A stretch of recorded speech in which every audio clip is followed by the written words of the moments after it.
Hi, welcome to dissolve chemistry. दोस्तों, हम लोगों ने थर्मोडायनामिक्स का प्रीवियस वीडियो में हम लोगों ने स्टेट फंक्शन और पाथ फंक्शन के बारे में चर्चा किए थे। आज हम लोग चर्चा करने जा रहे हैं वर्क, एनर्जी और हीट के बारे में। तो आप लोग जो हेडिंग मैंने लिखा है उसको देख के आपको लग रहा होगा ऐसा क्यों लिखे हैं। Centrally I have written energy, heat and work on the either side. इसके बारे में हम लोग लास्ट में आपको समझाएंगे। पहले शुरू करेंगे वर्क के साथ। ओके, वर्क होता क्या है। मान लो एक पत्थर पड़ा हुआ है जमीन के ऊपर, आप चल रहे, रोड के ऊपर पड़ा है। ओके, तो आपने देखा उसको, आपने उठाया। Okay, if you lift this, उसको अगर आप उठा रहे तो उसको हम क्या बोलेंगे। क्या कर रहे हैं आप, लिफ्ट कर रहे बोले तो you are doing a work. Okay, अगर उस पत्थर को आप उठा रहे हो तो we call that as work. Okay, कितना ऊपर उठा रहे उतना ज़्यादा काम कर रहे आप। तो ये वर्क कैसे हुआ, अगर हम लोग डेफिनेशन के तौर पे देखेंगे तो वर्क का डेफिनेशन होता है force into displacement. Okay, displacement तो हो रहा है, कहाँ से हो रहा है, ज़मीन से आप ऊपर उठा रहे तो क्या हो गया, डिस्प्लेसमेंट हो गया। अगेंस्ट क्या उठा रहे हो, ग्रेविटेशनल पुल। इसको कौन खींच रहा है नीचे की तरफ से, ग्रेविटेशनल पुल उसको खींच रहा है। ओके, उस ग्रेविटेशनल फोर्स के खिलाफ आप क्या कर रहे हो, उसको ऊपर उठा रहे हो। तो इसको समझने के लिए अब हम कैसे करेंगे। अब थर्मोडायनामिक्स में पत्थर तो नहीं उठाते हम लोग। ओके, थर्मोडायनामिक्स में एक्सपांशन ऑफ गैस है, कंप्रेशन ऑफ गैस आता। Therefore we will take one example. एक एग्जांपल लेंगे। मान लो एक सिलेंडर में गैस पैक किया गया है, फिटेड विथ पिस्टन है।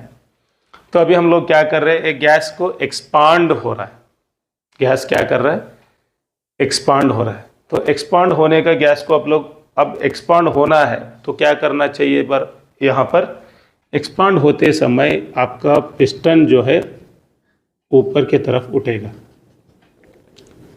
The piston will be moved, the process of expansion of the gas, जो प्रक्रिया गैस कर रहा है एक्सपांशन का, उस समय क्या हो रहा है आपका piston, it is moving up against the external force जो बाहर। Okay, if it lift the piston, अगर उसको पिस्टन को ऊपर की तरफ उठा रहा है एक्सपांशन होते समय, तो जो गैस का एक्सपांशन है वो क्या कर रहा है, expansion of the gas is doing work we call. ये काम कर रहा है गैस। ओके, एक्सपांशन हो रहा है फिर भी काम कर रहा है। ओके, तो उसको हम क्या बोलेंगे, वर्क बोलेंगे। चलो ठीक है, वर्क तो कर रहा है, एक्सपांशन हो रहा है तो काम हो रहा है। अब नेक्स्ट एक एग्जाम्पल लेंगे हम, एक माइथोलॉजिकल एग्जाम्पल लेंगे। मान लो हनुमान जी तो सबको पता है। ओके, उसको हम बोलते थे बहुत बलवान था। ओके, बलवान तो था क्योंकि उन्होंने पहाड़ उठाया।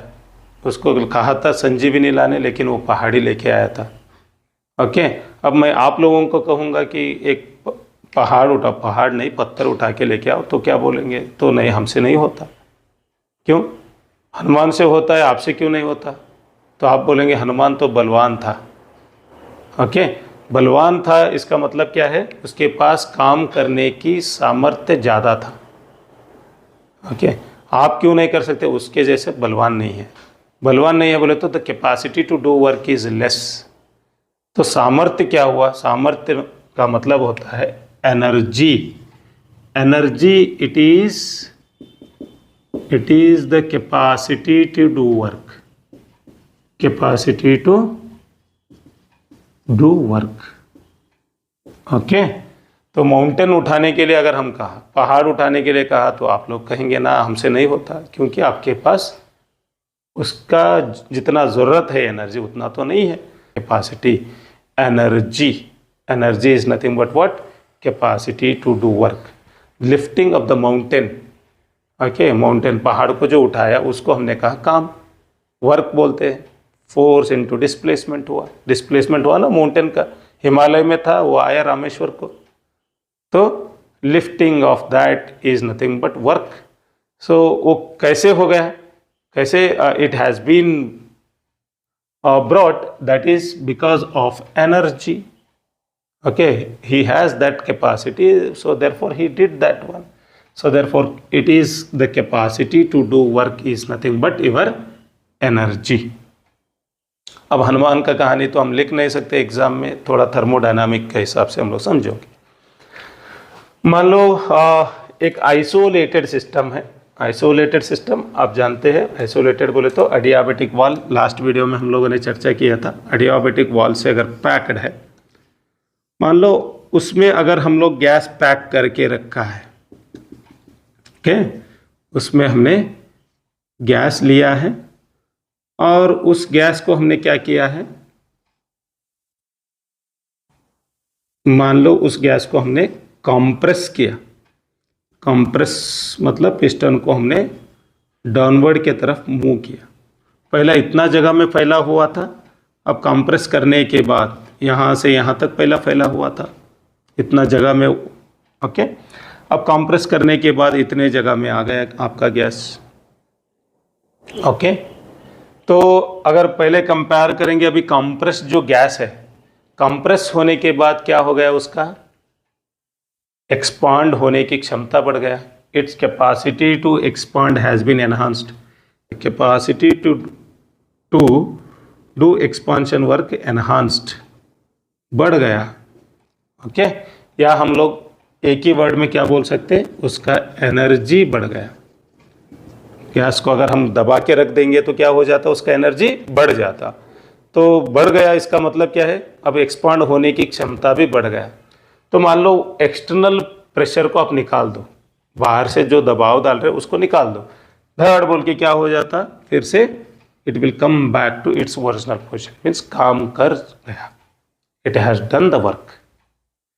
अब एक्सपांड होने के बाद, काम करने के बाद अगर आपका पिस्टन यहाँ तक आ गया, इसका मतलब क्या है, अब आगे और भी काम करेगा क्या, उसका सामर्थ्य कम हो गया. तो हम लोग क्या बोलेंगे, इट्स एनर्जी डिक्रीज्ड. एक्सपांड होने के बाद उसका शक्ति में कमी आया. तो अब आगे एक्सपांड और होने के लिए अगर हमने कहा गैस को, तो वो नहीं हो सकता, क्योंकि ये आइसोलेटेड है, बाहर से तो नहीं ले सकता, तो जितना भी है अंदर ही कर सकता. तो एनर्जी का मतलब capacity to do work. I think you have understood very well with this exam. नया टर्म और नेक्स्ट टर्म को हम लोग देखेंगे. नेक्स्ट है हीट. तो हम लोगों ने एनर्जी को कैसा रिलेट कर दिया, वर्क. अगर एनर्जी ज़्यादा है तो हमने कहा it's capacity to do work is more. Means every time we are relating energy with work. Capacity to do work और enhancement in the energy means capacity to do work has been enhanced. Means many experiments have shown that there is no only single way of transfer of energy. के अलावा और एक तरीके से भी बाहर निकलता है. जैसे कि दो चीज़ें ले लो,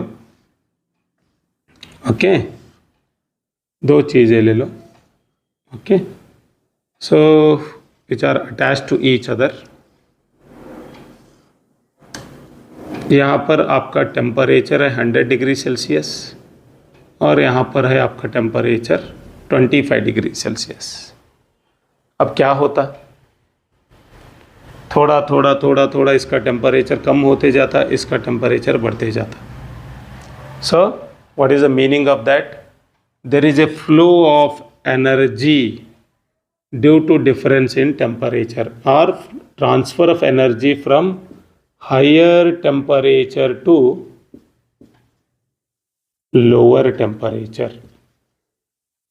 okay, and this transfer of energy, why the temperature here decreases, here increases, यहाँ पर कम हो रहा है, यहाँ पर ज़्यादा हो रहा है, क्यों हो रहा है, क्योंकि यहाँ से यहाँ एनर्जी का फ्लो हो रहा है. ओके, कहाँ तक ये ऐसा चलेगा, जब तक दोनों का टेम्परेचर एक जैसा नहीं होता हो तब तक वो क्या होगा, flow of energy will takes place. Okay, तो ये जो फ्लो हो रहा है, तो इस flow of energy due to difference in temperature, okay, तापमान में जो डिफरेंस है उसकी वजह से जो एनर्जी का ट्रांसफर हो रहा है उसको हम बोलते हैं हीट। तो हीट क्या हुआ? एनर्जी हुआ क्या? एनर्जी तो है, means it is a means by which energy is transfer. उसके तौर पे वो क्या कर रहा है, एक सिस्टम से सराउंडिंग को या सराउंडिंग से सिस्टम को अंदर बाहर हो रहा है एनर्जी। तो the process of transfer of energy from higher temperature to the lower temperature is called heat. Then heat is a process. Okay, it is not an entity. ये कोई एंटिटी नहीं है। ओके, कोई एक चीज नहीं है, ये तो प्रक्रिया है। Okay, what do you mean by प्रक्रिया? Process. Okay, flow of energy कहाँ से कहाँ? Higher temperature to lower temperature. उल्टा तो होता क्या? उल्टा तो नहीं हो सकता।